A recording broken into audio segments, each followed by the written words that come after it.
I'm Mike DiNardo from KYW News Radio in Philadelphia. This is Crumbling America, the Infrastructure Crossroads and Odyssey conversation. We'll start our program with one of the faces of infrastructure in the United States. Pete Buttigieg is the United States Secretary of Transportation. His department is among those responsible for dispersing the $1.2 trillion of funding in the infrastructure law, and he joins us now. Mr. Secretary, you've traveled to all 50 states. You've had a chance to assess our infrastructure. Do you see the infrastructure law having an effect yet? Is the pace fast enough, and can we keep up? Yeah, this is exactly what we're setting out to address. This is a problem that is decades in the making, but with this bipartisan infrastructure law, the backlog of improvements is finally getting smaller rather than larger, and the condition of our infrastructure is finally getting better rather than worse. It's not all going to change overnight, but we are now backing about 60,000 projects around the country, about 175,000 miles of roadway being improved. That's enough to cross the U.S. and back dozens of times. About 10,000 projects just with bridges alone. Now, some of these are already underway. We've had a summer of construction launching many of these, but many of them are yet to come. We've lined up the funding, and now they're finalizing the plans or doing the last pieces of engineering work. So really what we're talking about is not just a one-off, not just a big year or two of construction, but really a kind of an infrastructure decade that I think is going to change our relationship to our transportation infrastructure in the years ahead. From Philadelphia to New York to Chicago, farther west to California, you could probably cite a handful of infrastructure-related projects that, despite their intent or purpose or function, they ultimately had detrimental effects on neighborhoods and communities. How much are some of the federal investments in infrastructure geared at righting some of those wrongs, if you will, to address the cultural effects of developments of the past? That's true. A decision that was made 30 years ago or 50 years ago or 100 years ago could still be affecting the everyday life of people in a neighborhood or a community, especially if that neighborhood or community was not included in the original decision. And we saw that happen in so many parts of the country.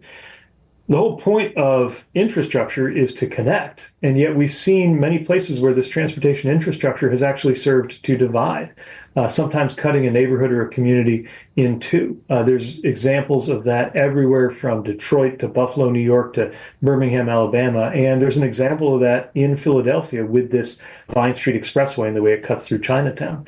So instead of wringing our hands over it, we think we ought to do something about it, especially because everybody's better off when we reconnect the fabric of a part of a city that was torn up in the past. Now, in this case, that means funding what's called the Chinatown Stitch project. As you said, the idea is to put a cap over the expressway, basically a roof over that highway that cuts like a gash right now.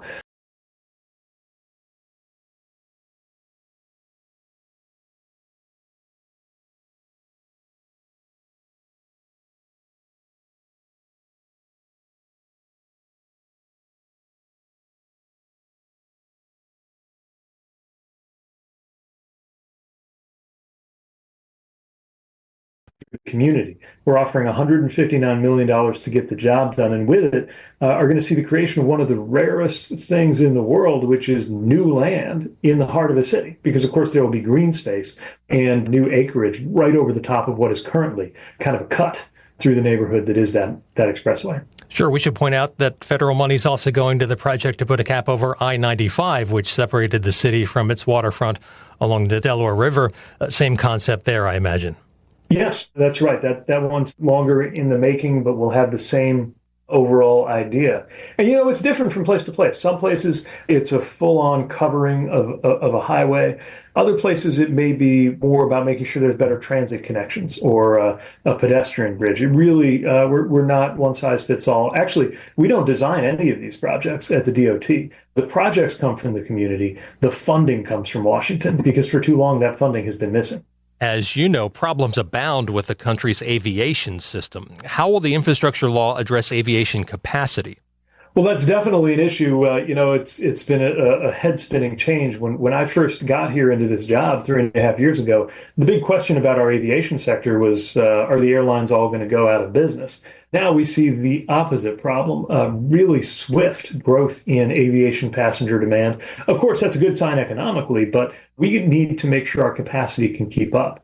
We've pressed the airlines to do their part, and they've managed to improve on their record compared to a couple of years ago when I called on them to change the reality and the state of play. So last year we were able to get to the lowest level of cancellations in about a decade. But I am concerned going forward about our infrastructure keeping up. That's one of the reasons why we're putting so much into airports, terminals, in some cases, runways, taxiways. But we also, alongside preparing for that increased aviation demand, we also have to create good alternatives. There are a lot of places that are a little too long to conveniently drive, but maybe a little too short for it to really make sense to fly. If we had the kind of passenger rail options that most countries do, that third option would take some of the pressure off of congestion on our roads and competition for our limited runways. That's part of why we're investing in passenger rail. So we really have that three-legged stool, three different ways to get from point A to point B. You talk about rail. How is the Federal Transit Administration ensuring the safety of our aging mass transit systems? Part of the bipartisan infrastructure package is the most federal funding that has ever gone to transit. And this is exactly why. We need to make more investments in transit because so many people count on it. And even the people who don't use it benefit from the people who do because it means reduced congestion and pollution along our roadways. My final question for you, could the federal government be doing more to help state, local, and regional authorities when it comes to getting people around? Is there another bipartisan infrastructure law in our future? Well, I have to point out that we are in year 3 out of 5, and this fiscal year is almost done. So pretty soon we'll be in year 4 out of 5 of the 5-year life of this Biden-Harris infrastructure package known as the bipartisan infrastructure law. So I do think it's the right time.